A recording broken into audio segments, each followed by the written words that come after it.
We will explore how to create local outputs using output job files, starting with a detailed discussion of output containers.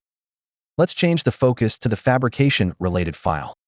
Outputs can be written, where applicable, to three types of output containers: a PDF, a specific format of output file such as a Gerber file, or a video.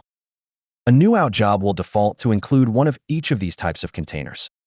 Any number of additional containers of these types can be added by clicking Add New Output Container.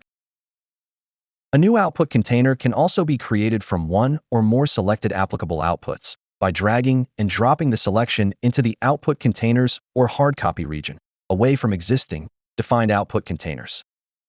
Names can be edited for easy identification. The output or outputs will automatically be linked. We can click on a container to access additional controls, including the ability to configure the container. After clicking on the required container, we can select the change link to access the settings dialog associated with that particular type of container. We can explore this in more detail. In the Output Containers section on the right side of the Output job file, let's click on Fabrication to select it. We can check the radio buttons in the Enabled column and the connections from the radio buttons to the output container. This is the configuration to map the outputs to a container in a specific order. In the Output Containers area, let's now select PCB Print Default. Similar to the other container types, we see the connection from the container to the linked outputs. Now let's change the focus to the assembly-related file. To create the PDF for schematic file, highlight the PDF container documentation and click on the Generate Content. Selecting Generate Content will generate the files linked to the output container. For the training example, the PDF file will pop up after processing. The file will be saved to the Project Output subfolder. Back to the fabrication-related file. Let's select the fabrication output container.